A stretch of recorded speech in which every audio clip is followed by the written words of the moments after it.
नमस्कार. दैनिक तरुण भारतच्या सर्व दर्शकांचे मी मनपूर्वक स्वागत करतो. आज आपण संवाद साधतोय त्रिपदी परिवाराचे प्रेरणास्थान माननीय बाबासाहेब तराणेकर, डॉक्टर बाबासाहेब तराणेकर यांच्याशी आपण आज संवाद साधण्याचा योग आपल्याला जोडून आलेला आहे. बहिराम पेठेतील स्वामी चिदानंद सभागृहात आज त्यांची उपस्थिती या ठिकाणी आपल्याला संवादासाठी लाभलेली आहे. आपले मनपूर्वक आभार. आपण आज आमच्या या संवादासाठी आपला अमूल्य वेळ आपण देत आहात. बाबासाहेब, माझा पहिला प्रश्न असा होता की आज हा त्रिपदी परिवार केवळ महाराष्ट्रात नव्हे तर संपूर्ण देश विदेशात कार्यरत आहे. व्यापक स्वरूपामध्ये आध्यात्मिक शक्ती कार्यान्वित करणं आणि त्यातून वेगवेगळ्या समस्या अडीअडचणी यातून समाजाला बाहेर काढण्यासाठी जो प्रयत्न या त्रिपदी परिवाराकडनं होतोय त्यात आपलं सिंहाचा वाटा आहे. तर आज आमच्या काही प्रश्न आहेत, त्याचं आपण आम्हाला निराकरण करावं अशी मी या ठिकाणी विनंती करतो. तर सर्वात सुरुवातीला आपल्याला मी विचारू इच्छितो की हा त्रिपदी परिवार आणि परमपूज्य नाना महाराज तराणेकर यांच्या प्रेरणेने याचा जन्म झाला आणि आज समाजाच्या अतिशय व्यापक स्वरूपामध्ये हा परिवार कार्यरत आहे. तर देशात आणि विदेशात यातून कसं कार्य साधलं जात आहे? एक तर मी स्वतः नाना महाराज हयात असताना जेव्हा त्रिपदी परिवार ही संकल्पना आम्ही लोकांसमोर मांडली तेव्हा त्याच्यामागे मला एक या निमित्ताने मुद्दाम असं सांगायचं आहे की मी स्वतः विज्ञाननिष्ठ आहे. नाना महाराज असताना एक तरुण पिढीचं प्रतिनिधित्व करणारा असा विज्ञाननिष्ठ PhD मिळवणारा सायंटिस्ट अशा पद्धतीचा तेव्हाचा तरुण, तेव्हा परिवार जर उभा करायचा असेल त्याला जर का आध्यात्मिक, धार्मिक आणि सध्याच्या कालाला अनुरूप अशा पद्धतीचं जर का एक संघटनात्मक असं जर स्वरूप निर्माण करायचं असेल तर आजच्या पिढीला विज्ञाननिष्ठ पद्धतीने तो विषय त्यांच्यासमोर मांडायला पाहिजे. म्हणून 1992 जेव्हा आम्ही पहिल्यांदा त्रिपदी परिवार ही मूळ संकल्पना लोकांसमोर आणली, त्याच्या आधी 2 वर्ष सलग मी आणि सायकॉलॉजी फील्डमध्ये काम करणारी काही मंडळी, स्टॅटिस्टिक फील्डमध्ये काही काम करणारी पण वैज्ञानिक लोक, या सगळ्यांचा एक आमची जी टीम होती, माझे सहकारी, आम्ही लोकांनी खेड्याखेड्यातून, मोठ्या शहरातून, अगदी एखादा खेड्यातल्या गरीब म्हाताऱ्या बाईपासून, शेतकऱ्यापासून, शहरातले एक्झिक्युटिव्ह अशी जी मंडळी ती, विद्यार्थी, सुशिक्षित वर्ग, अशा जवळजवळ 1200 लोकांच्या जशा चाचण्या घेतात अशा पद्धतीने क्वेश्चनायर तयार करून तुम्हाला त्रिपदी जर तुम्ही करत असाल, कारण हा सगळ्यात मोठा परिवार होता, जे लोक त्रिपदी करायचे कुठल्या न कुठल्या पद्धतीने, त्यांच्याकडनं आम्ही एक क्वेश्चनायर पद्धतीने आम्ही त्यांच्याकडनं हे उत्तर काढून घेतलं आणि मग त्याचं स्टॅटिस्टिकल इव्हॅल्युएशन जेव्हा आम्ही केलं तेव्हा आमचा निष्कर्ष असा होता की group prayer for occupational health hazard and stress relaxation असा एक व्यवस्थितपणे ज्याला शोधपत्र किंवा रिसर्च पेपर म्हणतात तो आम्ही तयार केला. पुढे तो मी प्रकाशितसुद्धा केला. पण अशा विज्ञाननिष्ठ शोधपत्रामुळे संशोधनानंतर जेव्हा मी आणि आमच्या बरोबरच्या लोकांना पटलं की आपण जर सामुदायिक त्रिपदी केली तर त्याचा आपल्या दैनंदिन जीवनावरती, विशेषतः तरुण वर्गावरती याचा परिणाम होतो ग्रुप प्रेयरचा. म्हणून ते लोक सुरुवातीला आमच्याबरोबर सहभागी झाले. तर हा एक वेगळा प्रयोग जसा झाला त्याचा आम्हाला लाभ असा झाला की सुरुवातीला सुशिक्षित ज्याला आपण विज्ञाननिष्ठ म्हणतो असा तरुण वर्ग खूप मोठ्या प्रमाणात आमच्याबरोबर आला. आणि आज आपण जे म्हणतात बघा म्हणालात की त्रिपदी परिवार वेगळ्या पद्धतीने विस्तार व्हायचं कारण असं की हा जो तरुण वर्ग आहे तेव्हाचा जो आता माझ्याबरोबर हळूहळू मोठा झालेला आहे ते आणि त्यांची मुलं ही जेव्हा फॉरेनला गेली ती US असो UK असो ऑस्ट्रेलियाला असो कॅनडाला असो युरोपमध्ये असो अन्यत्र असो पण त्यांच्यावर ते घरातले संस्कार असल्यामुळे ते जिथे जातात तिथे ते लोक त्रिपदी करतात. हा आमचा त्रिपदी परिवाराचा जो विस्तार आहे हा त्याचं मूळ कारण आहे. विदेशात काही कार्यक्रमांचं आयोजन आपल्या त्रिपदी परिवारातर्फे होत असतं आणि ते खूप वैशिष्ट्यपूर्ण आहे. आज त्या भागामध्ये आपली संस्कृती आणि आपलं विज्ञान, आपलं शास्त्र आणि आपलं अध्यात्म त्या माध्यमातून आपण पोहोचवत आहेत. तर त्याबद्दल काय सांगाल? काही तिथे आहेत वर्षभरातल्या ज्या आपण साजऱ्या करतात तिथे आणि त्याची प्रेरणा तिथला समाज आणि सोसायटी घेते. भारतीय लोक, काही विदेशी लोक पण त्यात आपल्या सोबत आकर्षित झालेले आहेत. तर कोणते उत्सव आहेत ते? आमचे नाना महाराज असताना जे नाना महाराज संस्थांचे उत्सव होते त्यात दत्त जयंती हा मुख्य असायचा, गुरुपौर्णिमा हा मुख्य असायचा. आमचे जे परमगुरू आहेत ते स्वतः नाना महाराज तारणेकर यांची जयंती आणि पुण्यतिथी हे जे 4 उत्सव नाना महाराज गेल्यानंतर सुरुवात झाली नाना महाराज संस्थांचे, तसे मग त्या संस्थांशी जोडले गेलेले हे जे त्रिपदी परिवारांचे गावोगावचे समूह होते हे लोकसुद्धा तसा उत्सव करतात. विशेष काय आहे तर या उत्सवांची आम्ही एक विशिष्ट पद्धतीची सिस्टीम तयार केली. एक शिस्त म्हणतात की उत्सव या पद्धतीने करायचा.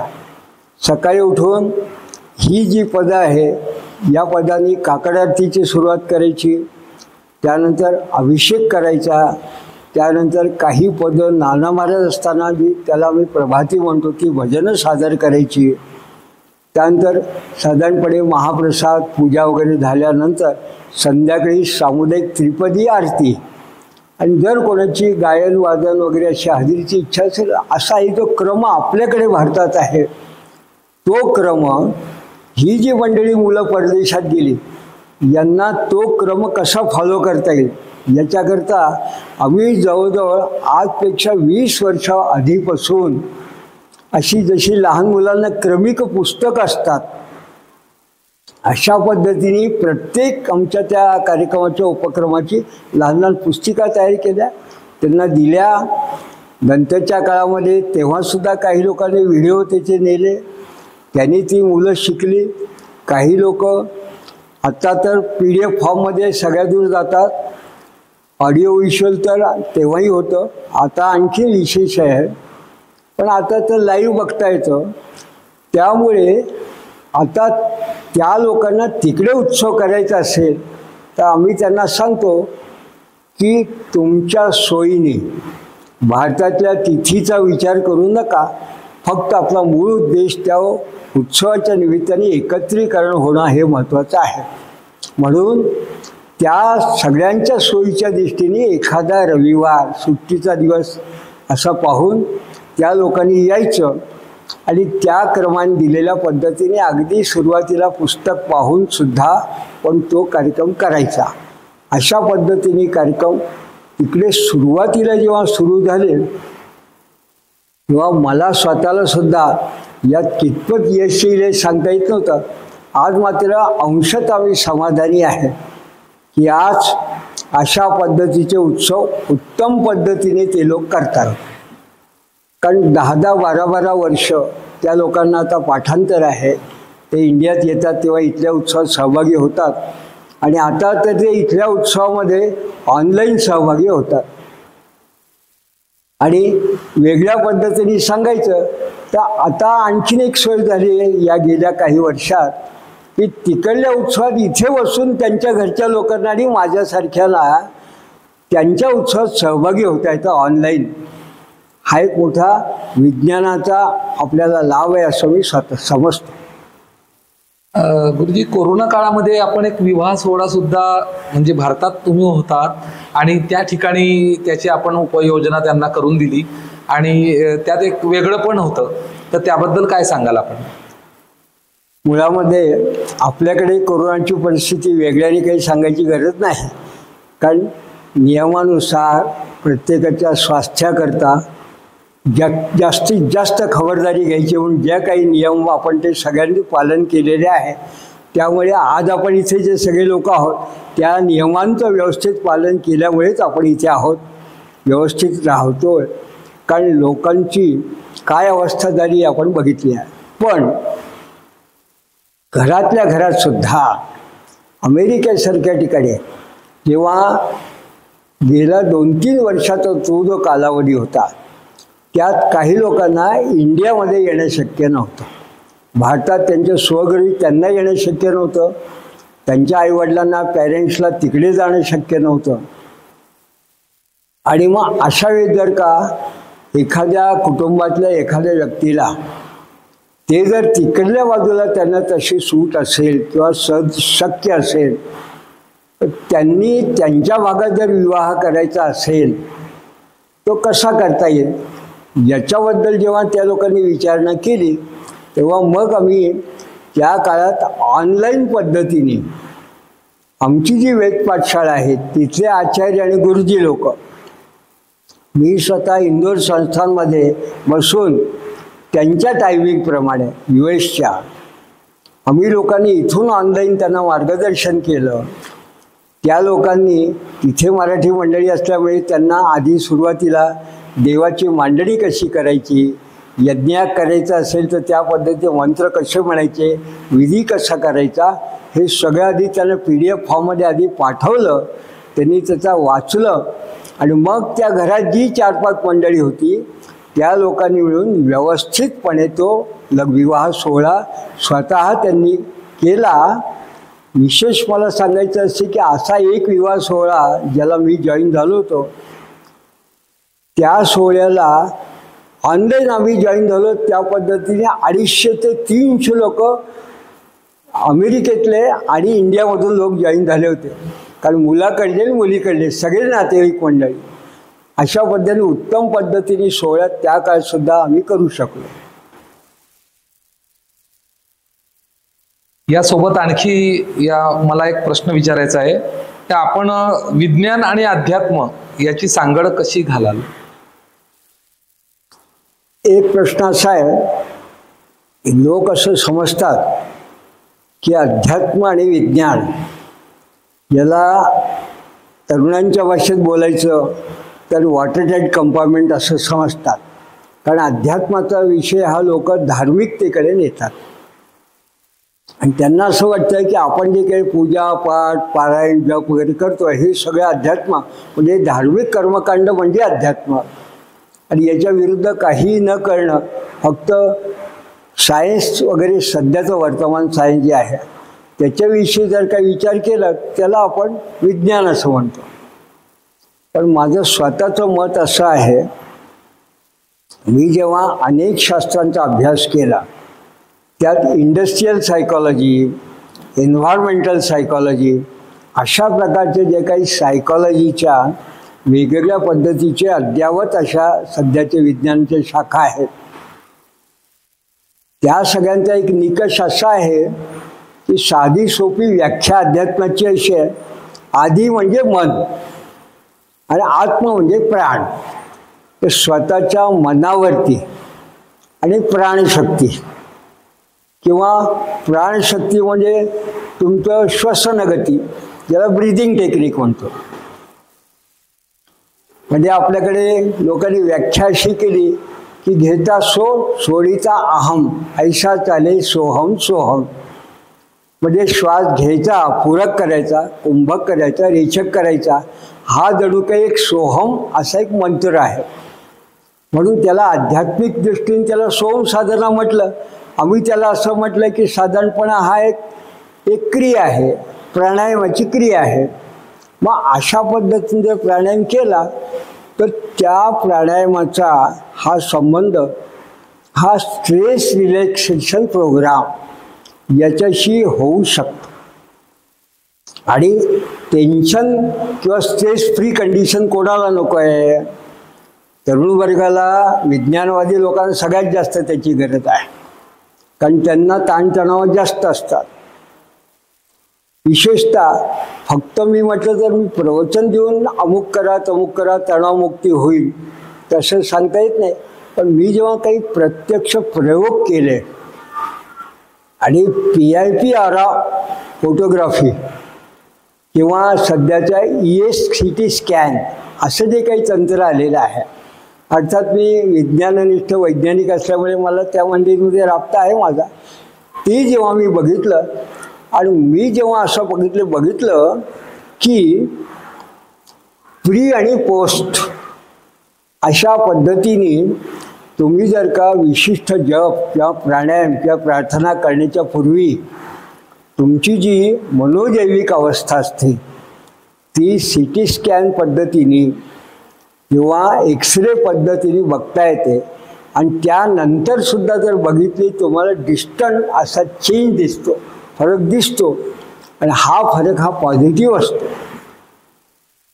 अशा पद्धतीने तुम्ही जर रिपीटेड केलं तर तुम्हाला लक्षात येतं की केवळ अशा पद्धतीने मांत्रिक मेडिटेशन केलं, मांत्रिक ग्रुप प्रेयर असं त्याला आपण म्हटलं, किंवा अशा पद्धतीने प्रेयर केलं तर हे हिलिंग थेरपी आपण जर नवीन पिढीला सांगितलं तर त्यांना ते पटतं आणि त्यांना पटवू शकतो आपण. विशेष म्हणजे मला एकदा डॉक्टरने एकदा विचारलं आहे का की हे तुम्ही कशावरनं सांगता? म्हटलं आपण डॉक्टर आहात म्हणून आपल्याला सांगतो की ह्युमन बॉडीमध्ये जेव्हा बायोकेमिक सिक्रिशन, ज्याला इमोशनल सिक्रिशन्स असं म्हणतात, तेव्हा काही गोष्टींचा मनावर टेन्शनमधून परिणाम होतो तेव्हा तो ॲडव्हर्स होतो. तर चांगल्या जप किंवा प्रेयरचा परिणाम हा पॉझिटिव्ह होतो. तो सुद्धा इमोशनल सिक्रिशन फॉर्ममध्ये आपल्याला बघता येतो, कारण तशी साधनं आहेत. म्हणून याच्यावरती लोकांचा विश्वास बसू शकतो, तर आपण हे सिद्ध करू शकतो. म्हणजे विज्ञान आणि अध्यात्म ही एकाच नाण्याच्या दोन बाजू आहेत आणि पूरक आहेत. आणि पूरक आहे. उलट मला असं वाटतं की काही वेळा काही तरुण वर्गांना या पद्धतीनेच हळूहळू तुम्ही जर या मार्गाकडे वळवलं तर ते इतरांपेक्षा जास्त निष्ठेने करतात, असा माझा स्वतःचा अनुभव आहे. त्रिपदी परिवाराचा प्रचार प्रसार होण्यासाठी तळागाळापर्यंत आपण कार्य करत आहात. आज तंत्रज्ञानाचं युग आहे, त्याप्रमाणे अधिक वेग त्याला प्राप्त व्हावा त्या दृष्टीने आपण YouTube चॅनलची देखील निर्मिती केलेली आहे. हो, चैतन्यपीठ असं त्या YouTube चॅनलचं नाव आहे. तर त्या संदर्भात काय आपण सांगाल आणि असे किती एपिसोड मार्गदर्शन करणारे आपले उपलब्ध झाले त्या माध्यमातून आणि कोणकोणत्या विषयावरती आहे? मुळामध्ये आम्ही जेव्हा त्रिपदी परिवारची स्थापना केली ती साधारण 1992 केली. 96 त्याला पहिल्या वैदिक विज्ञान तथा पर्यावरण शोध परिषद अशी जेव्हा इंदोरला आम्ही एक मोठा गेट टुगेदर असा जेव्हा परिषदेचा मोठा आम्ही एक मेळावा घेतला तेव्हा त्याला एक वेगळं स्वरूप आलं प्रत्यक्ष. पण नाना महाराज तेव्हा हयात नव्हते. मग या सगळ्या परिवारांना मार्गदर्शक आणि एकत्रित आणण्याकरता आम्ही शांतीपुरुष एक मासिक मुखपत्र सुरुवात केली. 98 पासून मासिक मुख, दर महिन्याला त्रिपदी परिवारच्या काही वार्ता, त्यांना काही मार्गदर्शक उत्सवांची माहिती वगैरे ते तसे येत असे. कोरोना काळामध्ये आपल्याला कल्पना आहे की सगळ्या पेपरला काय इतरांना ते मासिक वगैरे चालवणे सगळं बंद झालं. मग पहिल्यांदा तोपर्यंत तंत्रज्ञान होतं, पण सुरुवातीला काही लोकांनी असं म्हटलं की आपण काही लोकांकडनं मासिकाचे लेख हे PDF फॉर्ममध्ये मागवायचे. आणि मग तेव्हापासून आपल्याला माहिती की व्हॉट्सॲप ग्रुप सुरुवात झाली. मग ते व्हॉट्सॲपवरून किंवा मेलवरून पाठवावे. पण खूप लोकांना त्या पद्धतीने तेव्हा जे काही मोबाईल वगैरे होते त्यात ते त्यांना वाचणं शक्य होत नव्हतं. मग अशा पद्धतीने जे लेख असतील ते जेव्हा प्रत्येकाला लिहिणं टाईप करणं आणि आमच्याकडे पाठवणं शक्य नव्हतं, तेव्हा मग आम्ही शांतिपुरुष चालवताना मी आणि माझे जे सहकारी होते, आम्ही एक कल्पना अशी समोर ठेवली की शांतिपुरुषमधून दरवेळेस आपण काही काही लेख जेव्हा देतो तेव्हा त्या निमित्ताने आपण एखादा विषय जो असेल विशेषांकासारखा तो मांडायचा. एखाद्या विशेषांकात पूर्ण वेळ एखादाच लेख असावा तसा. आणि मग ते कोण करणार? तर शांतिपुरुष मासिकाचा प्रधान संपादक संस्थापक म्हणून मग ती जबाबदारी जेव्हा माझ्याकडे आली तेव्हा मी आणि आमचे हिंगवे तिथले कार्यकारी संपादक मी 2 लोकांनी मिळून सुरुवातीला यूट्यूबवरती काही विषय आम्ही मांडायचा, त्याचं त्यांनी सिंहावलोकन करावं असं संक्षिप्त गोषवारा द्यायचा आणि मधून एखादा काही कार्यक्रम असेल तर त्याविषयी माहिती सांगायची. असे एपिसोडला सुरुवात केली आणि असे जेव्हा एपिसोड वाढत गेले त्यात मग आम्हाला एक कल्पना छान त्यातनं हळूहळू समोर आल्या की मग उत्सवसुद्धा यात यूट्यूबच्या माध्यमातून आले.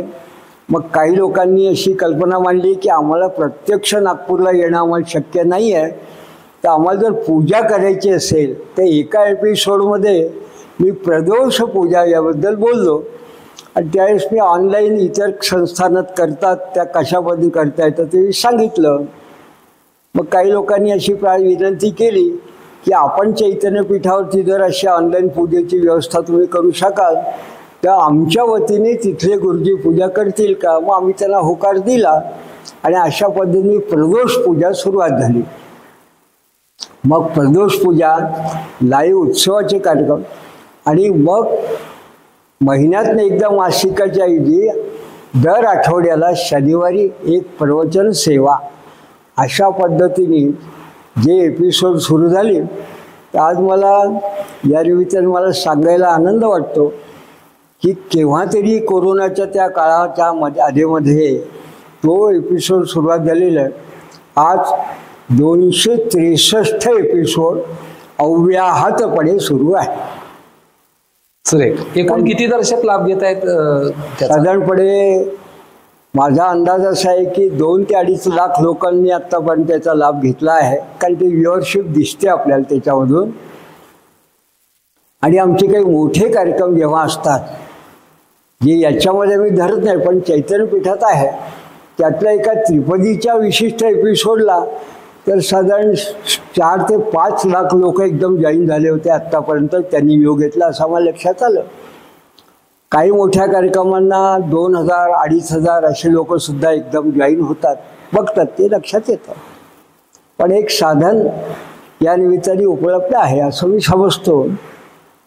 किंबहुना शांतिपुरुष मासिकाचं आता एक ई-बुक ऑडिओ व्हिज्युअल व्हर्शन असं आम्ही याला एक स्वरूप ठेवतो. आता मासिकही सुरू आहे पण लोकांची इच्छा होती त्याप्रमाणे नवीन नवीन विषय आम्ही आता घेतो आहे. चैतन्यपीठाच्या निर्मितीत आपला सिंहाचा वाटा होता आणि आज चैतन्यपीठ देशभरातल्या सर्व त्रिपदी परिवारातल्या सदस्यांसाठी फार एक पवित्र स्थळ म्हणून अस्तित्वात आहे. तर तिथे वर्षभर कशा प्रकारचं कार्य सुरू असतं आणि त्यातून कशी दिशा मिळते सदस्यांना, त्याबाबत आपण उलगडा करावा. मुळामध्ये चैतन्यपीठ ही ती जागा आहे ज्या ठिकाणी नानांनी वयाच्या 97व्या वर्षी देहत्याग केला. त्यामुळे नाना महाराजांच्या आणि त्रिपदी परिवारच्या सगळ्या भक्तांसाठी ते एक तीर्थक्षेत्र आहे, समाधी स्थान आपण म्हणावं त्याला.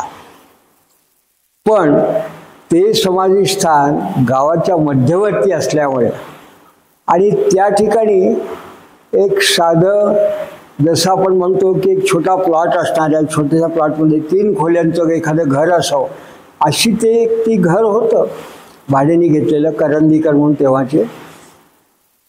तिथे नाना महाराज माझ्याजवळ असताना नानांनी देहत्याग केला. अनेक वर्ष नानांची जी एक पद्धत आणि त्यांची इच्छा असायची की कोणाच्याही मनाविरुद्ध आपण त्या जागेचा वगैरे अशा पद्धतीने व्यवहार करायचा नाही. त्यामुळे आम्ही मंडळींनी वाट पाहिली आणि मग जेव्हा त्यांनी असं सांगितलं की आता ही जागा आहे, ही आमची अशी इच्छा आहे की काही कारणाने इथे काही व्हावं, कारण त्यांना दिसायचं की जरी ते त्यांचं इतरांचं भाड्याने घेतलेलं आम्ही घर असं होतं, पण लोक येऊन त्या स्थानाविषयी त्यांना लोकांना आस्था असायची, लोक दर्शनाला यायचे, नमस्कार करायचे, लोक त्यांना विचारून पारायण वगैरे तिथे करायचे. तर त्यांना तो एक प्रकारचा ज्याला आभास म्हणतो आपण तसं व्हायचं की हे क्षेत्र आहे, या ठिकाणी एका सत्पुरुषांनी देह ठेवला आहे.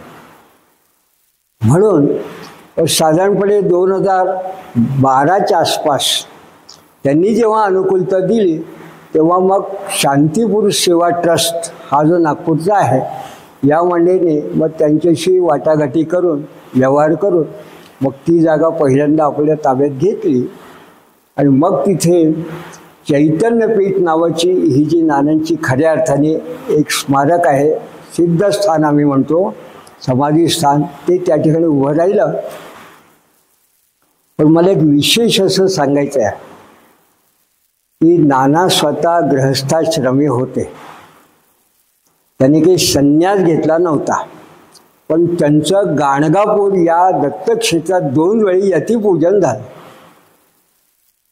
तेव्हा एका 98 वर्षापर्यंत जगणाऱ्या स्वतःच्या सद्गुरूंच्या सेवेत कायम शेवटल्या श्वासापर्यंत एखादा असा संत सत्पुरुष जो वासुदेवान सरस्वती टेंबे स्वामींच्या साहित्याचं आणि त्यांनी दिलेल्या उपदेशाचं देशभरामध्ये त्यांनी प्रचार प्रसार केला दत्त संप्रदायाचा, त्यांचंच पुढे कार्य चालवणारा आमचा हा त्रिपदी परिवार असल्यामुळे त्यांना साजेसं असं स्मारक म्हणजे काय, तर त्या ठिकाणी त्यांचं समाधीस्थानाला त्यांच्या पादुका आणि वरती ध्यानासाठी प्रत्येकाने त्यांची जी पद्धत होती की कोणीही जर त्यांना भेटायला आला तर तो जप करायचा. त्यांनी एक प्रकारचं मांत्रिक मेडिटेशन आपण म्हणतो, कुठलाही जप करा पण तुमच्या गुरुचं स्मरण करा, तुम्हाला येईल तो जप करा, पण शांतपणे जप करा, ध्यान करा, गोंगाट करू नका. तर अशा पद्धतीने त्यांचं जे धोरण असायचं तेच नियम आम्ही तिथे ठेवले. नानांचं समाधीस्थान त्या मूळ ठिकाणी आहे, तिथे पादुका आहेत, वरती सभागृह आहे, त्या सभागृहात नानांची मोठी प्रसन्न मूर्ती आहे. एक शिस्त आणि नियम असा आहे की कुणीही यावं पण आत शिरल्यानंतर आवाज करू नये कुठल्याच प्रकारचा. त्यांनी माळ काढावी, हवा तितक्या वेळ हवा तितका जप करावा, पारायण करावं, प्रार्थना करावी, पण एकट्याने करावी आणि जितक्या बसत तितक्या वेळ त्याला त्याच्या पद्धतीने मेडिटेशन करायचं. पण ध्यान, पाठ, पारायण, जप हे सगळं मात्र कुठल्याही प्रकारचा आवाज न करता, इतरांना डिस्टर्ब होणार नाही अशा पद्धतीने करावा. आणि सद्गुरूंची पूजा करण्याची जी पद्धत आहे ती सुद्धा आमची, त्यांना प्रदोष पूजा ही गुरुक्षेत्रात मान्य आहे, तेही करत असत. प्रदोषाला पूजा आम्हीही करतो. म्हणून आता ऑनलाईन पूजा ही वेद पाठशाळेतले विद्यार्थी आणि आचार्य येऊन फक्त प्रदोषाच्या दिवशी आम्ही तिथे सामुदायिक पूजा करतो. आणि त्या दिवशी मात्र सगळे लोक असतात ते सुद्धा वेगळ्या पद्धतीने प्रदोष पूजा करतो. त्यांना श्री गुरूंची रुद्रावरी अतिप्रीती असं गुरुचरित्रात जे लिहिलेलं आहे. पण रुद्राचा अभिषेक आम्ही करतो त्या प्रदोषपूजेच्या निमित्ताने. आणि आता ही कदाचित देवाची योजना असावी की नागपूरला शिवाजीनगरसारख्या स्थानावरती नंतर दत्तगुरूंच्या आशीर्वादाने आणि त्रिपदी परिवारच्या आणि स्थानिक लोकांच्या सहकार्यामुळे आज एक दत्त मंदिर उभं राहिलं आहे. या दत्त मंदिराला लागून शिवाजीनगरचं विस्तीर्ण असं सभागृह आहे, मोठी जागा आहे. आणि अगदी 1000 लोक जरी आले तरी त्या ठिकाणी मोठा उत्सव होऊ शकतो. त्या ठिकाणी नानाबांच्या स्मृती उत्सवात वेगवेगळ्या प्रकारचे कार्यक्रम, कीर्तन, प्रवचन वगैरे सगळे होत असतात. आणि त्या निमित्ताने नागपूरचा जो मोठा उत्सव आहे, त्या चैतन्यपीठाचे उत्सव त्या ठिकाणी दत्त मंदिराला होतात. आणि खऱ्या अर्थाने ते आमच्या आता संपूर्ण त्रिपदी परिवारचं चैतन्यपीठ असं एक श्रद्धास्थान निर्माण झालेलं आहे. मला या निमित्ताने फक्त एवढंच सांगायचं आहे की नाना महाराज गेल्यानंतर तराण्याला आमचं जे ज्याला असं म्हणतात की वंशवंशी चालत आलेलं वंशानुगत सर टेंबे स्वामी महाराजांच्या हस्ते स्थापन झालेलं दत्त मंदिर होतं. इंदूरला केशरबागचं मंदिर होतं जिथे नाना उपासना करायचे. आणि गाणगापूरला नानावांनी स्थापना केली साधना भवनशी 3 जागा होत्या. आम्ही त्याला त्रिस्थळी म्हणायचो नानावांच्या वेळेस. आज मात्र 28 ते 32 ठिकाणी अशा संपूर्ण देशात आणि अगदी फॉरेनला सुद्धा अशा जागा, मंदिरं, सत्संगगृह आहेत. त्या सगळ्या ठिकाणी त्या त्या विभागातले लोक एकत्र जाऊन उत्सव करतात. त्या सगळ्यांचं खऱ्या अर्थाने जे आध्यात्मिक आणि स्फूर्ती देणारं स्फूर्ती केंद्र आहे ते चैतन्यपीठ आहे. दत्त हा केंद्रबिंदू आहे आपल्या साधनेचा, त्रिपदी परिवाराचा. आणि त्या दृष्टीने आपण काही संख्या निर्धारित केली आहे का की जेणेकरून दत्ताची मंदिरं महाराष्ट्रासह देशभरात व्हावे आणि तिथे लोक या साधनेत जोडले जावे, अशा दृष्टीने काही आपला काही संकल्प आहे का? मुळामध्ये आम्ही जेव्हा त्रिपदी परिवारची स्थापना केली तेव्हा आमच्या डोळ्यासमोर साधं उद्दिष्ट असं होतं की दत्त संप्रदाय परंपरा जी आहे ही जी गुरुचरित्रात वर्णन केली आहे ती थेट ब्रह्मदेवापासून आहे असं म्हणायला हरकत नाही. कारण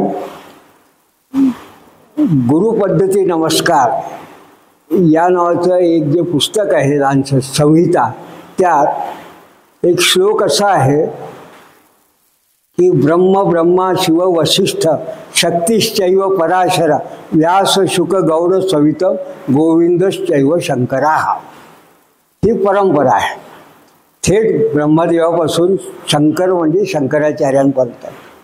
मग गुरुचरित्र ग्रंथ आपण वाचला तर मग बहुत काळीचा होता येते म्हणून नरसिंह सरस्वती ज्यांच्याकडे दंड घेतला काशीचे ते शंकराचार्य परंपरेत होते. म्हणजे शंकराचार्यांपासून नरसिंह सरस्वतीपर्यंत ही एक आणखीन परंपरा, ही दत्त संप्रदाय परंपरा आहे. आणि मग गुरुचरित्र परंपरेमध्ये नरसिंह सरस्वती, वासुदेवान सरस्वती आणि त्यांचं यतिपूजन झाल्यामुळे नाना महाराज, चैतन्यानंद सरस्वती ही एक परंपरा आहे. त्यामुळे दत्त परंपरा आमच्याकडे आहे. त्यामुळे आमच्या दृष्टीने जिथे जिथे त्रिपदी परिवार आहे, ज्या ज्या ठिकाणी महाराजांच्या पादुका आहेत किंवा त्यांच्या ठिकाणी जी जवळपासची दत्त मंदिरं असतील त्या ठिकाणी ती मंदिरं ही भगवान दत्तात्रय एकच आहे, चिरंजीव अवतार आहे.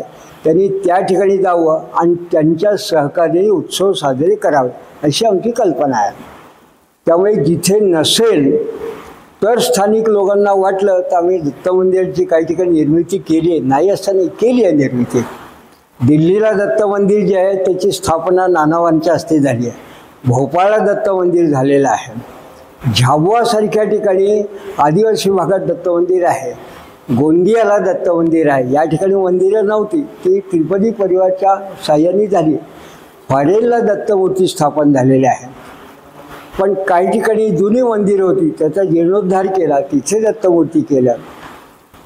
आणि काही ठिकाणी जिथे दत्त मंदिरं आहेत तिथे त्रिपदी परिवाराचे लोक अगदी घरच्या उत्सवासारखे सहकार्य करतात.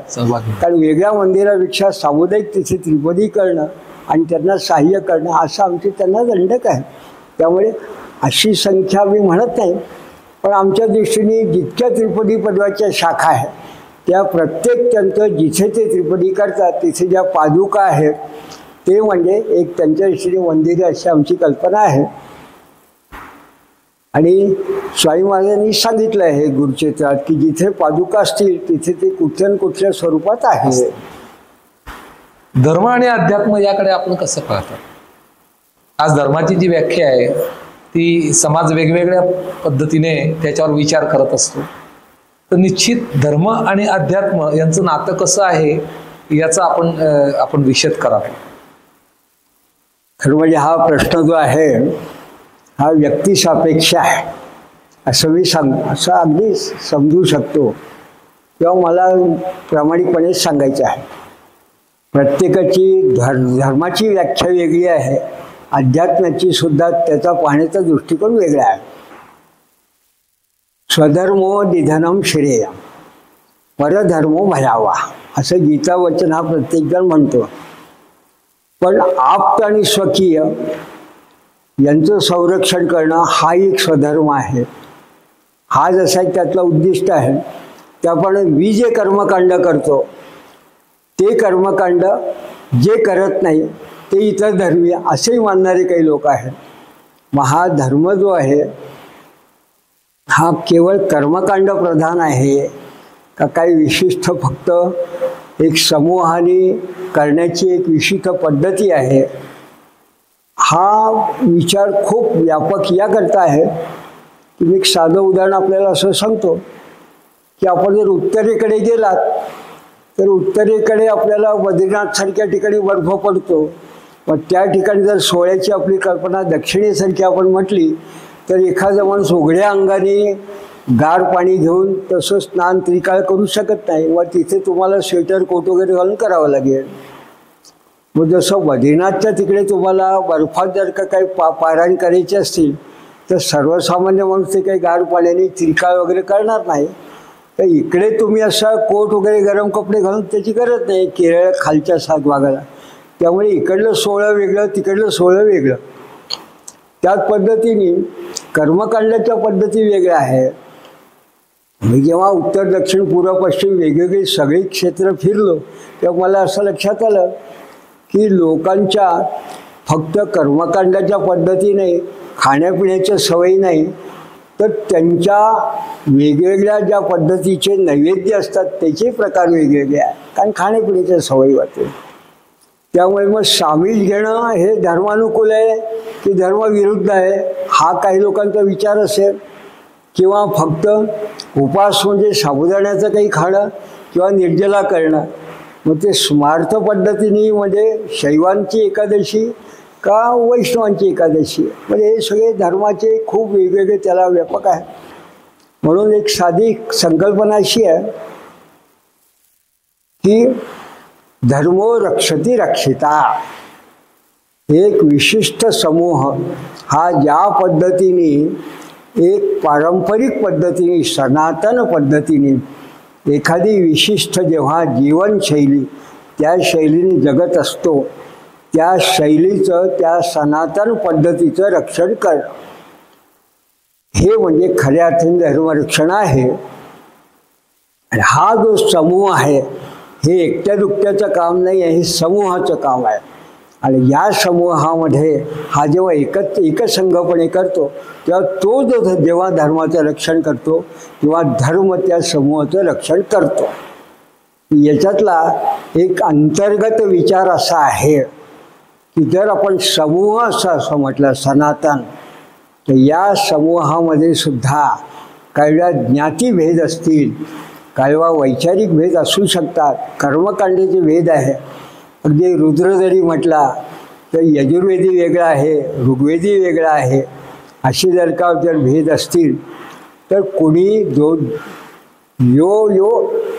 जे वांछिल तो ते लाहो पण ये यथा माम प्रपद्यन्ते असं जर म्हटलं, स्वेषे कर्मण्य विहता असं जर म्हटलं, कुठल्याही पद्धतीने का होईना पण सनातन पद्धतीने आपला आचारधर्म जो काही मूलभूत आहे ते जर सूत्र आपण ठेवली तर माणूस एकसंघ राहतो. पण केवळ असा विचार मला ठेवून याकरता चालत नाही की जर एखाद्याला काही कार्य करायचं असेल त्रिपदी परिवारसारखं तर त्याला मग हा विचार लोकांपर्यंत तुमच्या मनात नेमकं काय ते लोकांपर्यंत पोहोचवणं आवश्यक आहे. मग याकरता काय करायचं तर मला असं लक्षात आलं की नाना महाराजांचा जो शिष्य परिवार आहे तो हिंदी भाषिक प्रदेशात आहे, दक्षिण भारतात आहे, महाराष्ट्रात आहे आणि सगळ्या ज्ञातीतले लोक आहेत. विशेषतः महिला वर्ग खूप मोठा आहे.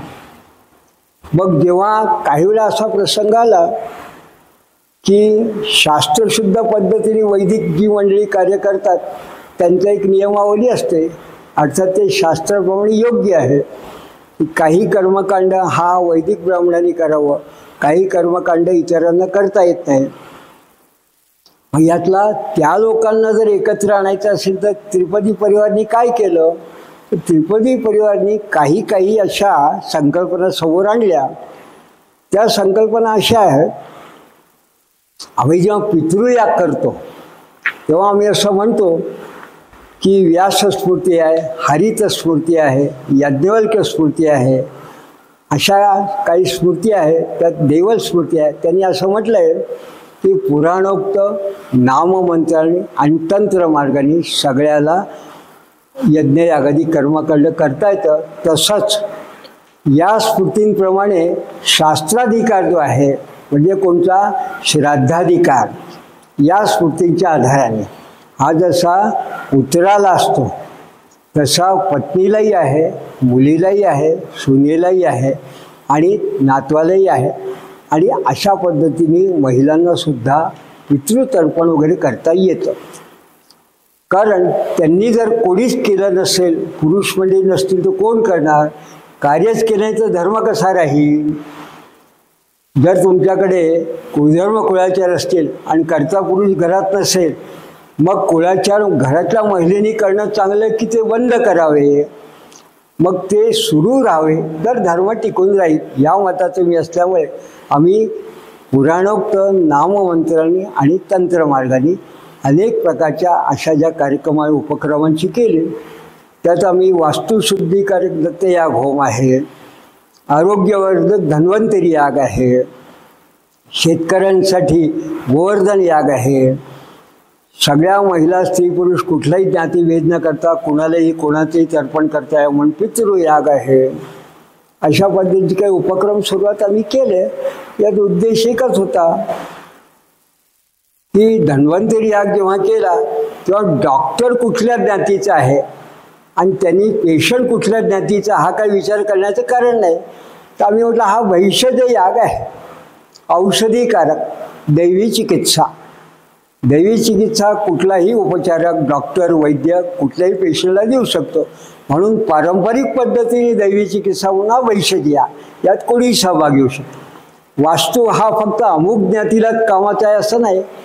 म्हणून दत्त ही देवता अशी आहे की दत्त या देवतेला नाम गायत्रीने कोणी करू शकतो, नाम जपा पद्धतीने, म्हणून त्या पद्धतीने कोणी सहभागी व्हावं म्हणून दत्तयाग केला. त्याला वास्तुशुद्धीकारक आम्ही म्हटलं, कारण त्या ठिकाणी वैश्वदेव तंत्रेने केल्यामुळे वैश्वदेव हा पूर्वी करायचे लोक, आता करत नाही, पण त्या निमित्ताने तरी लोक करतील. तर तो धूप जो आहे औषधीकारक तरी वास्तू शुद्ध होते. असे उपक्रम लोकांपर्यंत पोचवले आणि आम्हाला आनंद असा आहे की या पद्धतीने लोक ऐकतात. याशिवाय लोक करायला तयार झाले नसते. पण सगळ्यात मोठा प्रश्न गुरुचरित्र या ग्रंथाचा होता. कारण लोकांच्या मनात अशी कल्पना असते की गुरुचरित्र हा ग्रंथ हा विशिष्ट सोहळ्याने वगैरे पुरुषांनीच वाचायचा, सगळे वाचत नाही. पण याला आम्हाला एक छान आधार असा आहे, स्वतः वासुदेवानंद सरस्वती टेंबे साई महाराजांनी सप्तशती गुरुचरित्र सार हे जे पुस्तक लिहिलं आहे 700 ओव्यांचं, त्याची फलश्रुती अशी आहे की हे सप्तशती सार हे कोणीही जर वाचलं तर 10 वेळा वाचलं तर मोठं गुरुचित्र वाचल्यासारखं होतं. हे सूत्र नाना महाराजांनी जेव्हा घेतलं तेव्हा त्यांनी महिला वर्गांना सतत कुणालाही सप्तशती गुरुचित्र वाचायची प्रेरणा दिली, त्यांच्याकडे वाचवून घेतलं. आणि आज त्रिपदी परिवारात मी स्वतःही संपादित केलेले आहेत अशी सप्तशतीची पुस्तकं ही हजारो नव्हे लाक्षावधी पारायण झाले असतील. महिला वर्ग आणि इतर लोक श्रद्धेने वाचतात. आणि अगदी तरुण वर्गसुद्धा ज्यांना मराठी वाचता येत नाही, फॉरेनला गेलेले, त्या लोकांसाठी आम्ही जेव्हा इंग्रजी करून दिले त्यातले काही भाग अनुवाद हिंदी अनुवाद केले आहेत ते हिंदी लोकसुद्धा सप्तशती गुरुचरित्र वाचतात. त्यामुळे अशा पद्धतीने आपण जर प्रयोग करत गेला तर मला असं वाटतं की हा धर्मरक्षणाचा काही अंशी आपण कुठेतरी पाठपुरावा करतोय अशी आमची धारणा आहे. कुटुंब व्यवस्थेबाबत आपण काय सांगाल? कारण कुटुंब व्यवस्था आज भारतातला सर्वात प्रमुख विषय आहे. त्याच्यावर संस्कृती त्याचा एक प्रभाव आहे, इथल्या जुन्या संस्कृतीचा प्रभाव आहे. पण दिवसेंदिवस प्रगती आणि विकास साधण्याच्या दृष्टीने कुटुंबातले घटक कार्यरत असतात आणि त्या ठिकाणी तणावाचं प्रमाण देखील वाढलेलं आहे. तर तणावमुक्तीसाठी अध्यात्माचा कसा उपयोग होत असतो किंवा कसा उपयोग होऊ शकतो याबाबत आपण खुलासा करावा. एकतर आपण ही गोष्ट जे म्हणालात की कुटुंब व्यवस्था ही एका अर्थाने खरोखर काळाची गरज आहे. एका अर्थाने कारण कुटुंब व्यवस्थेमध्ये पूर्वी असं होतं की माणसं जेव्हा एका ठिकाणी स्थायिक असायची आणि अनेक मंडळी असायची, तेव्हा घरची जे का तरुण मुलगी असेल, गृहिणी असेल, तिच्यावर इतका भार पडायचा नाही कारण तिला समवयस्क असा एक समूह असायचा. घरात वडीलधारी मंडळी असायची, त्यामुळे लहान मुलांवर संस्कार व्हायचे. आणि सामुदायिक अशा पद्धतीने जेव्हा घरात काही तुमचे कुळधर्म कुळाचार असतील ते येणाऱ्या पिढींवर त्याचा उत्तम पद्धतीने संस्कार होत असे.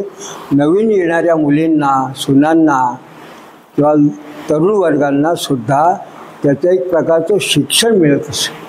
हा त्याचा नक्की लाभ आहे.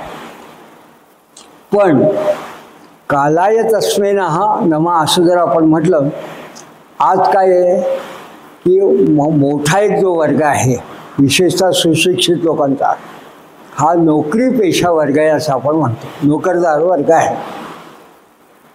मग मुलगा आणि वेळप्रसंगी मुलगी यांना नोकरी निमित्ताने घराबाहेर पडावंच लागतं. मग त्यावेळेस कुटुंबातली 2 मुलं असतील किंवा एक मुलगा एक मुलगी असेल तर एक बेंगलोरला, एक पुण्याला, एक मुंबईला, एक चंडीगडला अशी त्यांची विभागणी होते. मग विवाह झालेला असेल तर मुलाचे आईवडील आणि मुलीचे आईवडील यांनी काही दिवस इकडे किंवा काही दिवस तिकडे असं जीवनयापन करावं. आणि नाही तर फार उत्तम जर का स्वतःची सुस्थिती असेल ते आपलं स्वतंत्र राहावं अशी अवस्था आहे. सगळे काही सुखीच असतील असं सांगता येत नाही, पण वृद्धाश्रम पाहिल्यावर कळतं की अशी अवस्था होते. पण त्या दृष्टीने कुटुंब व्यवस्था टिकून राहणं उत्तम आहे. पण याला काळाची चक्र अशी फिरवता येणार नाही.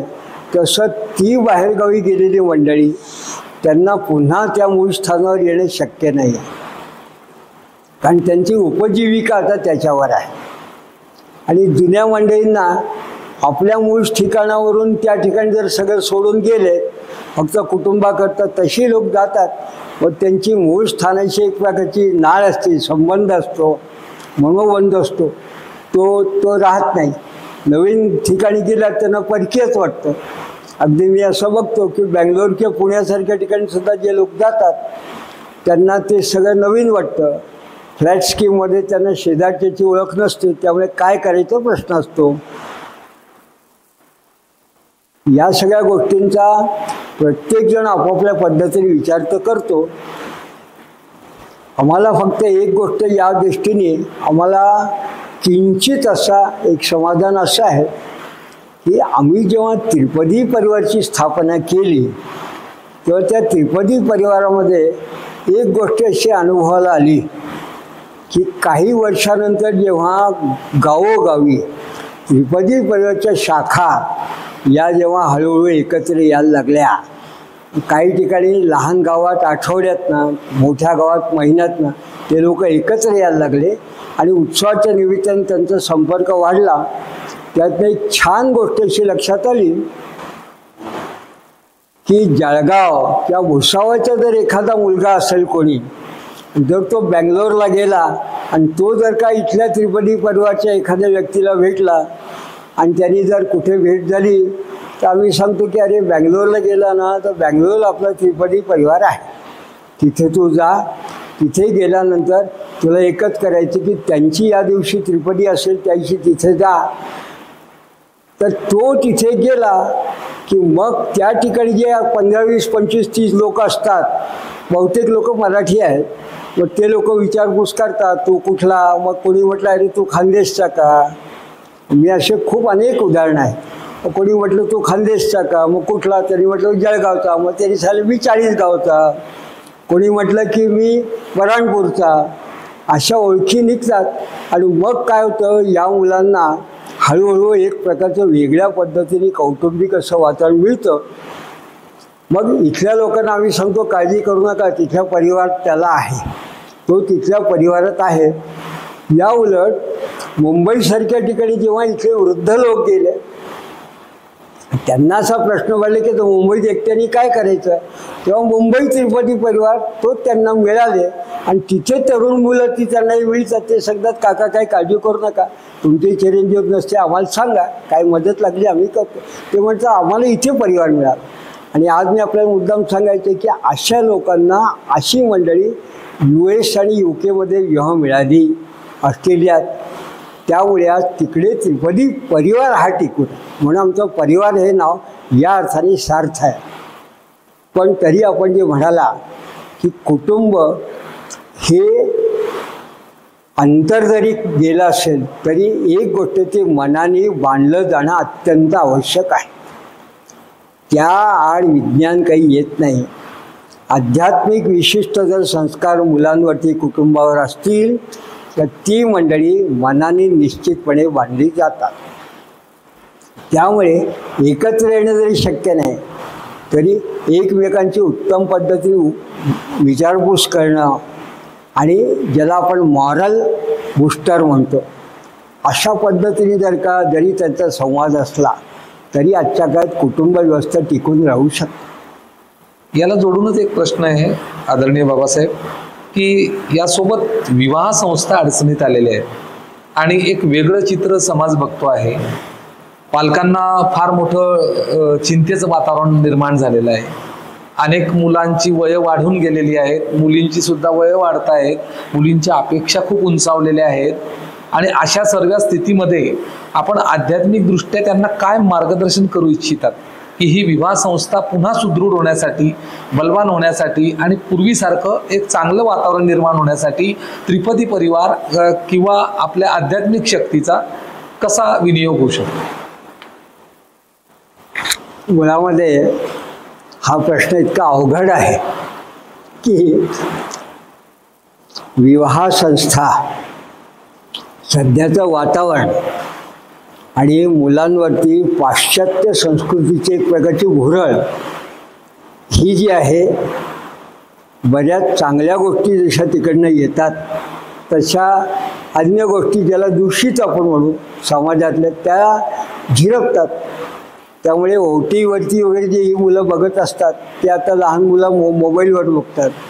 याच्यात सहज जाता कोणी काही शिंकलं म्हणून डायव्हर्स अशा पद्धतीची सुद्धा वेळ तिकडे जी आहे ती आपल्याकडे सुद्धा लोक ते बघतात. आणि एक जो मोठा भाग आहे की इतरांच्या अनुभवामुळे आपल्याला जबाबदारी नको, म्हणून काही विशिष्ट समाजामध्ये या विवाहाविषयी खूप मोठे प्रॉब्लेम आहे काही समाजात. कारण आपल्याकडे अजूनसुद्धा अशी सामायिक अशा पद्धतीने विचारसरणी नाही आहे, समाजाची अशी कडक बंधनं नाही आहे की त्यांनी या पद्धतीने इतरत्र वागू नये, असं जाऊ नये, अशा पद्धतीने करावं, हे आचारधर्म असा करावा. याच्यात आपल्याकडे काय आहे की सोयीस्करपणे चांगल्या गोष्टींचा विसर पडतो. स्पष्ट सांगायचं म्हणजे काही बाबतीत जे धर्माचे, सनातन धर्माचे आचारधर्म म्हणून जे काही नियम आहे, अगदी आयुर्वेदात सांगितलं स्वस्थ वृत्त म्हणून ते जे नियम आहेत ते पालन हे आरोग्याच्या दिशेने हितावं आहे. हे सुद्धा डॉक्टर जर सांगू शकत नाही स्वतःच्या मुलाला, वैद्य सांगू शकत नाही, तर इतरांनी सांगणं कठीण झालं आहे. त्यामुळे अध्यात्म ही शेवटली पाहिजे या सगळ्या दृष्टीने. पण एक गोष्ट नक्की आहे, अध्यात्म हा एक प्रकारचा मनाला सांत्वना देणारा असा प्रकारचा उपचार आहे हे आपण सांगू शकतो. त्यामुळे एखादी मुलगी किंवा मुलगा हा लग्न करत नाही आहे म्हणून त्याच्यावर आध्यात्मिक काय उपचार करावा तर असं काही सांगता येणार नाही. पण जर तो काही टेन्शनमध्ये असेल आणि तो जर का काही विशिष्ट परिस्थितीमध्ये त्यामुळे तो जर अडला असेल तर त्याला आध्यात्मिक पद्धतीने जर त्याने काही उपासना केली तर त्यातनं जर पुन्हा त्याला स्फूर्ती आली तर अशी मुलं कदाचित तयार होऊ शकतात. तर आपल्याकडे अशी मंत्र वगैरे असे काही आहेत. तर कोणी म्हटलं की असे मंत्र म्हणून लग्न ठरतं का तर मग या ठिकाणी यादृशी क्रियेचे भावना सिद्धीर व्हावी तादृशी. समजा एखाद्याला त्या दृष्टीने जो सांगतोय त्याच्यावर जे श्रद्धा असेल आणि त्या सांगणाऱ्याला जर का याची खरी परिस्थिती कळली आणि मग त्याला जर वाटलेला मार्ग त्यांनी सुचवलेला त्या मुलाला मुलीला योग्य वाटला अशी बरीच उदाहरणं आहे की ते लोक विवाह करतात. पण आता डायव्हर्स आणि कोण केव्हा विवाह करेल याच्यात जसं ज्योतिषात सांगितलं आहे की स्त्रियश्च चित्रम पुरुषस्य भाग्यम देवो न जानाति कुतो मनुष्य. असं ज्योतिषाच्या आधाराने हा खरोखर करेल की नाही आणि पुढे याचा विच्छेद कुठल्या कारणाचं काही सांगता येत नाही. म्हणजे माझी स्पष्ट भूमिका अशी आहे की करुणा त्रिपदी परिवार विवाह जुळवून आणण्याच्या दृष्टीने काही सहकार्य करणारा काही योजना राबवू शकते का? काय आहे परिवारामध्ये आम्ही जेव्हा त्यांचे पॅरेंट्स येतात मुलं येतात तेव्हा काही गोष्टींना मी काही लोकांना असं सांगतो. स्पष्ट सांगायचं म्हणजे मला असं लक्षात आलं की एक खूप मोठा वर्ग असा आहे जो फक्त पत्रिकेमुळे नाकारतो.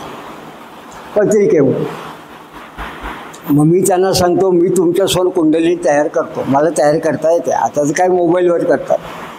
मी सांगतो मी तुम्ही म्हणाल त्या टाईमची पत्रिका तयार करतो आणि ही पत्रिका आणि तुम्ही आणलेली पत्रिका जर जुळत नसेल तुम्ही काय कराल? बरोबर.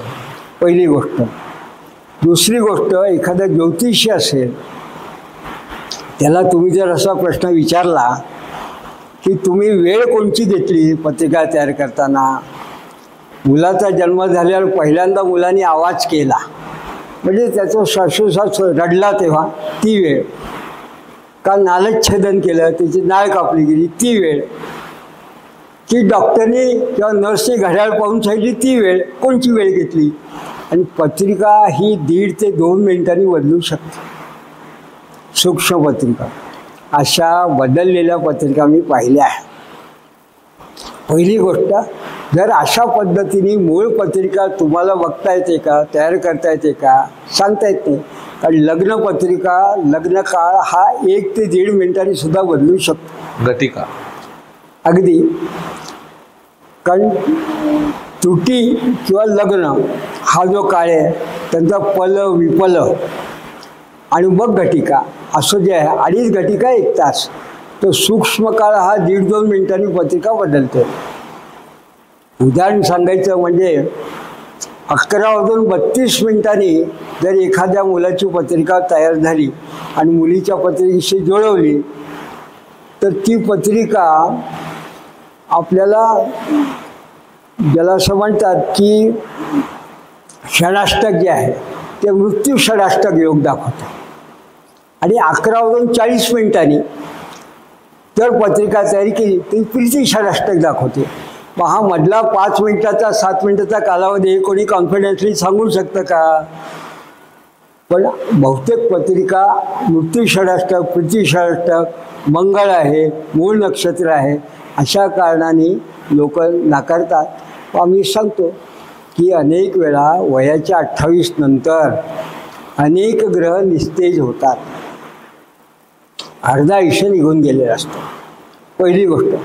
दुसरी गोष्ट अशी आहे की पत्रिका जेव्हा आपण काही एखाद्या पद्धतीने विचार करत असतो तेव्हा मंगळ पाहताना खूप लोकांना हे माहीत नाही आहे की 12, 1, 4, 7, 8 या ठिकाणी फक्त मंगळ असेल तर लोक मंगळाची पत्रिका म्हणतात.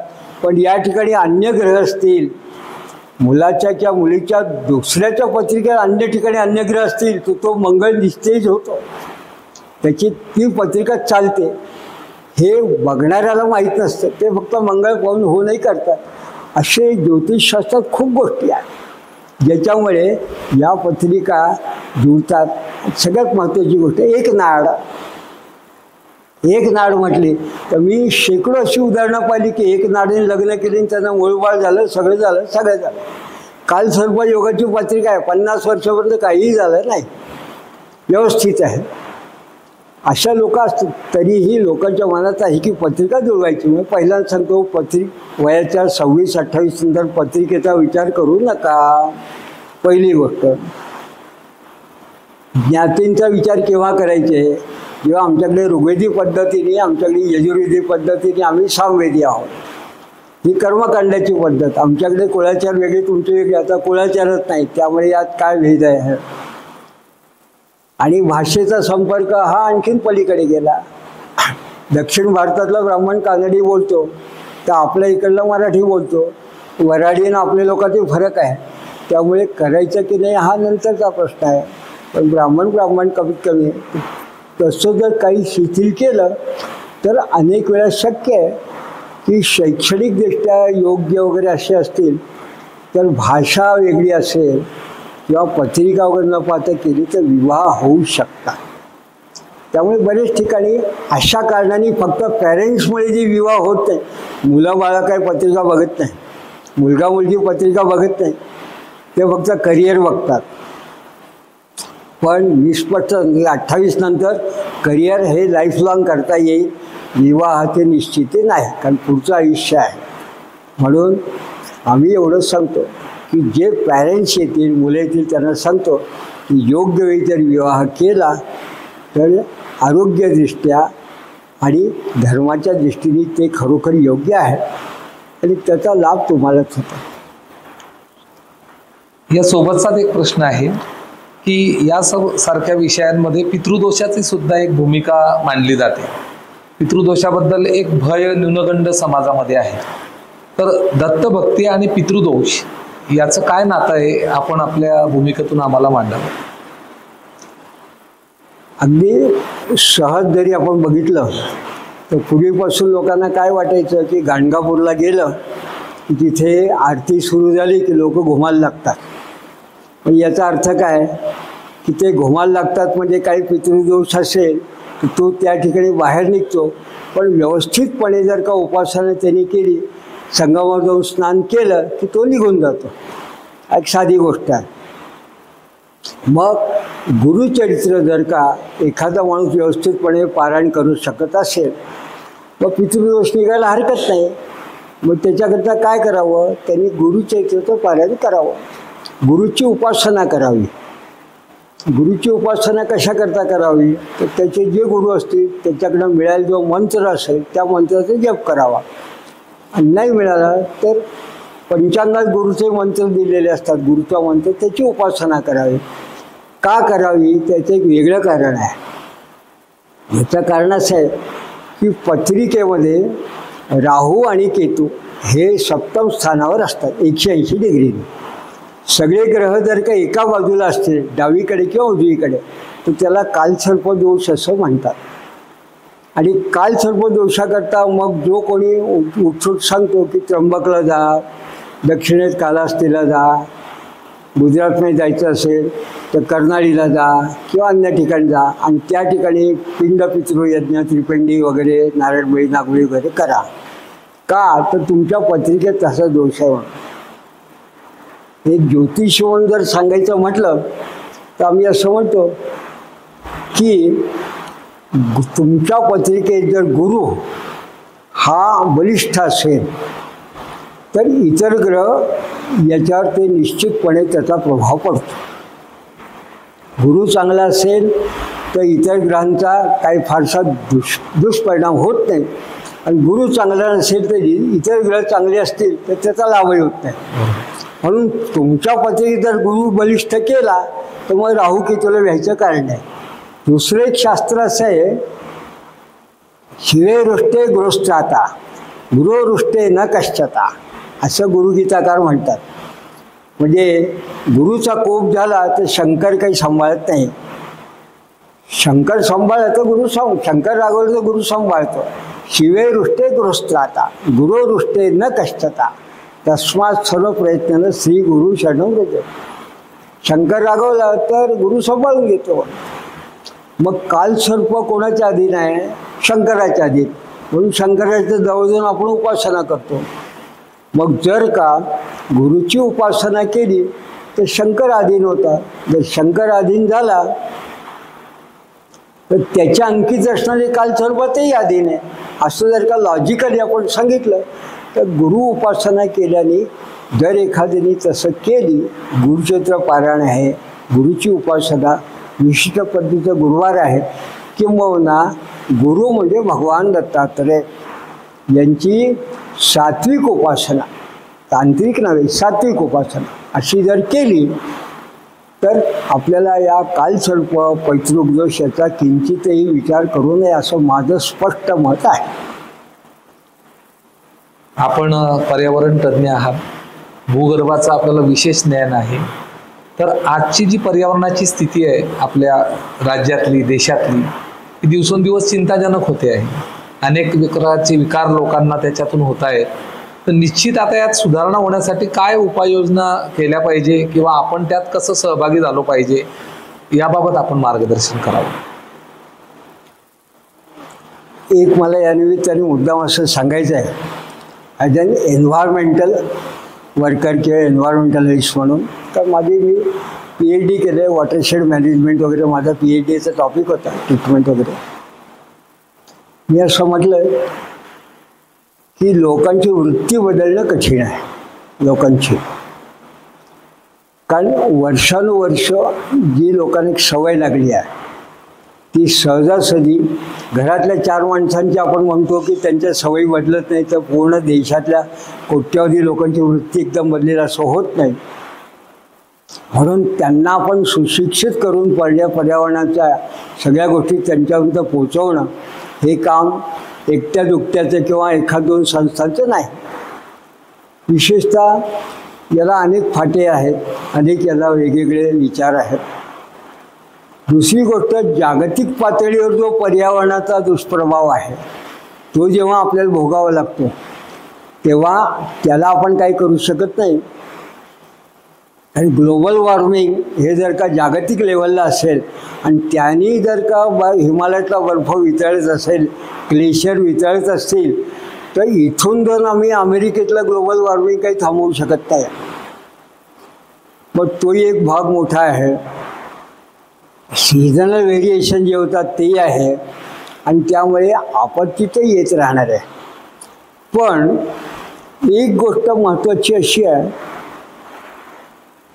की when you cannot change the environment, तुम्ही जेव्हा पर्यावरण बदलू शकत नाही तेव्हा you can attune yourself with the changing environment. तुम्ही बदलत्या पर्यावरणात स्वतःला स्वस्थ कसं ठेवायचं हे मात्र तुम्ही करू शकता. याचाच अर्थ कसा आहे की तुम्ही तुमच्यापुरती you can create an umbrella, एक छत्री तुम्ही तुमच्यापुरती तयार करू शकता. छत्री तयार करण्याची कशा करता? तर पावसाला तुमचा कंट्रोल नाही, किती पाऊस पडला मुसळधार तो काही तुमच्या हातात नाही आहे, पण छत्री तुमचं रक्षण करते. किती कडक ऊन असेल तरी छत्री रक्षण करते. तर स्वतःपुरती, स्वतःच्या कुटुंबापुरती आणि स्वतःचा एक समूह छोटा असेल त्याच्यापुरती छत्री तुम्ही तयार करू शकता. अशी जर का छत्री तुम्ही केली तर तुमच्या त्या छत्री आणि डोमखाली तुम्ही सुरक्षित राहू शकता. आणि त्रिपाठी परिवार आम्ही नेमका असंही एक छत्री तयार करण्याचं काम करतो. आम्ही लोकांना सांगतो किंवा बाकी पर्यावरणाचे दुष्प्रभाव असतील याच्यातून प्रिकॉशन घेण्याकरता तुम्हाला पारंपरिक जी पद्धत आहे त्याला दैवी चिकित्सा म्हणतात, आयुर्वेदाने तुम्हाला जे काही आहार आचार विचार सांगितले ते आहेत. तुम्हाला आपल्याकडलं जे ऑर्गॅनिक आहे किंवा पारंपरिक पद्धतीची ज्या औषधी उपाययोजना आहेत त्या आहेत, त्या जर तुम्ही केल्या तर निश्चितपणे तुम्हाला या मेडिसिन्सकडे फारसं वळावं लागणार नाही, त्याची गरज पडणार नाही. आणि अशा पद्धतीने अनेक लोक संशोधनही करतात आहे आणि त्याचा आपण लाभ घेतो. विशेषतः योग जो आहे हा योग हा तुम्हाला टेक्निक म्हणून शिकायचा आहे का क्लास चालवायला शिकायचा आहे किंवा आणखीन वेगळ्या कारणाकरता तुम्हाला शिकायचं आहे, हा एक जर भाग सोडला तर स्वतःच्या शरीरासाठी व्यवस्थितपणे जर ओंकार, दीर्घ ओंकार, व्यवस्थितपणे दीर्घ श्वसन आणि आहारशुद्धी एवढी केली तर सामान्य माणसाला फारसा याचा परिणाम होत नाही. तो स्वतःला स्वस्थ ठेवू शकतो. आणि ज्याला आपल्याकडे असं म्हटलं आहे आरोग्यदृष्ट्या, पाश्चात्य देश त्याला एन्व्हायरमेंटल हेल्थ म्हणतात, पण आपल्याकडे समदोष समवायू समधातू मलक्रिया प्रसन्न आत्मेंद्रिय प्रसन्न आत्मा स्वस्थस्य स्वास्थ्य लक्षणं, हे जर साधन नियम त्यांनी ठेवलं खाण्यापिण्याचं तर मला असं वाटतं की पर्यावरण तुमच्यावर काही दुष्प्रभाव करू शकत नाही. कुठल्याही पर्यावरण तुम्ही राहू शकता. करुणानिधी आणि करुणा त्रिपदी परिवाराचं आपल्याला मुख्य ध्येय काय आहे की ज्यातून आपण ही साधना व्यापक स्वरूपात समाजापर्यंत पोहोचवतोय, तर या साधनेतलं आपलं मुख्य ध्येय काय आहे? म्हणजे आपल्या समाजाला परावर्तित करायचं आहे का त्यांच्यात उत्क्रांती घडवून आणायची आहे? निश्चित आपल्याला काय साधायचं आहे या परिवाराच्या माध्यमातून? मुळामध्येच असं आहे की मी एक अभ्यासक आहे, सुरुवातीपासून संशोधक आहे आणि काही प्रमाणात लेखनही करतो, कारण ती परंपरा आहे. त्यामुळे मी एक भूवैज्ञानिक म्हणून जे काही संशोधन केलं ते आजच्या पिढीपर्यंत पोचावं आणि जिओलॉजी या फील्डमध्ये पारंपरिक आपलं जे वैदिक जिओलॉजिकल अशा प्रकारचे काही विचार आहेत ते नवीन पिढीपर्यंत खऱ्या अर्थाने गेले पाहिजे. म्हणून मी त्या कॉलेज लेवलला मी काही संशोधन केलं ते त्या विद्यार्थी संशोधकांना पोचवायचं, त्याचाही मला त्रिपदी परिवाराचा मोठा आधार मिळाला. कारण त्यामुळे वेगवेगळ्या क्षेत्राचे सायंटिस्ट विद्वान लोक हे त्या परिवारात असल्यामुळे त्यांचा मला मिळाला. दुसरं म्हणजे आम्ही जेव्हा धार्मिक कर्मकांड याचा मी जेव्हा अभ्यास केला, आरोग्यविषयक अभ्यास केला, वेदांत आणि गीता याचा अभ्यास केला, तेव्हा त्याविषयी जे काही कर्मकांडात मला काय नेमकं लोकांसमोर आणता येईल ते नवीन लोकांपर्यंत कसं पोचवायचं, ती एक प्रकारची सुधारणा म्हणा किंवा लोकांना धार्मिक कर्मकांडात सुलभीकरण, सगळ्या लोकांना सर्वसमावेशक ते लोकांना पोचवणं, हा एक माझा त्या साहित्याचा एक मोठा भाग होता. आणि दत्त संप्रदायाची परंपरा आहे की टेंबे स्वामी महाराजांनी एवढं साहित्य निर्माण केलं आहे की ते पोचवण्याचं कार्य हे वासुदेव प्रबोधिनी आणि गरुडेश्वर संतांच्या प्रबोधिनी प्रमुख ते आम्ही परंपरेने नानावाजकारी ते मी करतो. त्यामुळे दत्त संप्रदायविषयक साहित्य हे जास्तीत जास्त लोकांपर्यंत पोचवणं. पण या तिन्ही गोष्टीत एक मात्र फरक आहे. त्रिपदी परिवार किंवा मी स्वतः आमच्या डोळ्यासमोर फक्त आध्यात्मिक, धार्मिक आणि असा भाविक श्रोतू वर्गच फक्त नाही, तर university, academic, IIT, management, medical अशा लेव्हलला असणारे हे जे नवीन IIT-वाली तरुण पिढी आहे हे आमच्यासमोर टार्गेट आहे. आणि या लोकांपर्यंत आम्हाला हे सगळं त्यांच्या फील्डला पोचवायचं आहे. म्हणून आम्ही असं म्हणतो की जसं आपण पाश्चात्य विज्ञान, आधुनिक पाश्चात्य विज्ञान आणि पारंपरिक वैदिक विज्ञान याचा समन्वयात्मक, ज्याला मी कांग्लोमरेशन म्हणतो, दोन्हीचा उत्तम विचार हा तरुण पिढीपर्यंत पोचवायचा, हा त्रिपदी परिवाराचं मूळ उद्दिष्ट आहे. न मे कर्मफले स्पृहा हे ब्रीदवाक्य घेऊन जी घोडदौड तरुण भारत साधतो आहे, गेल्या 30 वर्षांपासून आज वाचकांच्या हृदयावरती अधिराज्य गाजवतोय. तर राष्ट्रप्रेमी पत्रकारिता आपण अनुभवताय तरुण भारतच्या माध्यमातून, स्वाभिमान जागवणारी पत्रकारिता आपण अनुभवताय आणि धर्म आणि अध्यात्माची सांगड घालणारी पत्रकारिता तरुण भारतच्या माध्यमातून आपण बघता आहात. आध्यात्मिक क्षेत्रात आपण कार्यरत आहात, करुणा त्रिपदी परिवाराचे मुख्य विश्वस्त आहात, प्रेरणास्थान आहात. तर आपल्याला तरुण भारतच्या वाटचाली संदर्भात काय वाटतं? आज आपण डिजिटल क्षेत्रात सुद्धा पदार्पण केलेलं आहे, तर आपण काय सांगाल तरुण भारतच्या वाटचाली संदर्भात? मुळामध्ये नागपूरच्या असंख्य वाचकांपैकी किमान एक वाचक म्हणून गेल्या 50 वर्ष जवळ तरुण भारतचा माझा वाचक म्हणून परिचय आहे, असं मी नक्की सांगू शकतो. थेट कॉलेजला असतानापासून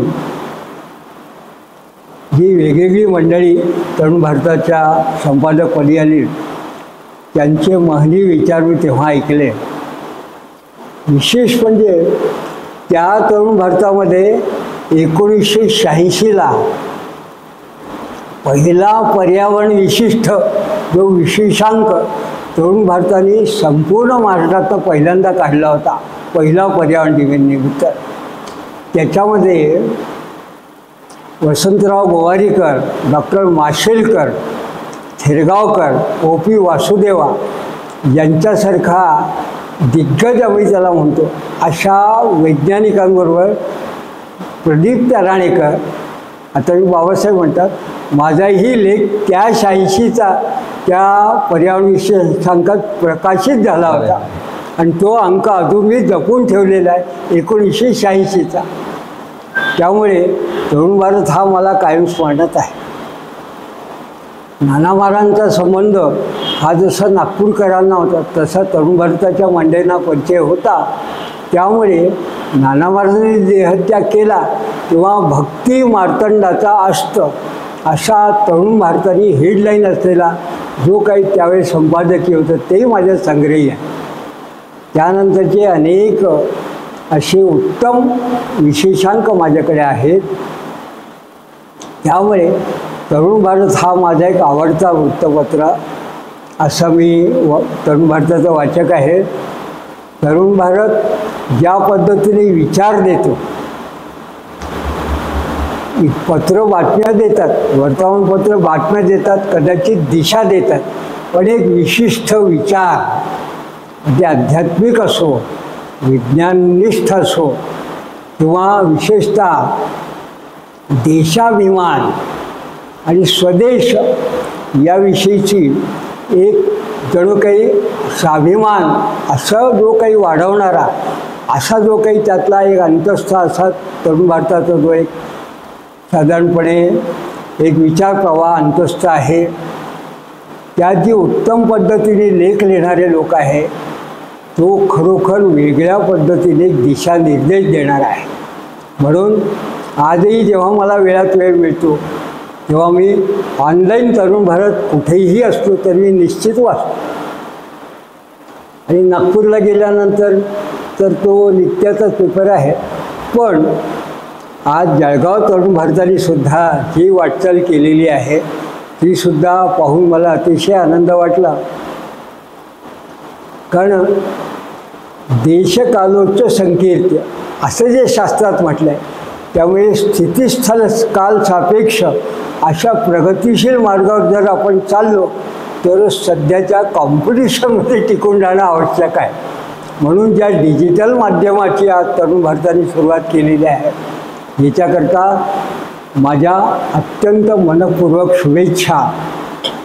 आणि मी निश्चित अशी ग्वाही देतो की हा आपला उपक्रम हा फक्त देशात नव्हे तर परदेशात, तरी पार परदेशात समुद्रापारसुद्धा लोकांपर्यंत निश्चित पोहोचेल आणि लोकांमध्ये प्रिय होईल. धन्यवाद. धन्यवाद डॉक्टर बाबासाहेब. आपले शुभेच्छारूपी आशीर्वाद तरुण भारतला लाभलेले आहेत आणि आपल्या देखील पुढच्या वाटचालीसाठी आमच्या मनपूर्वक शुभेच्छा. आभारी आहे. धन्यवाद.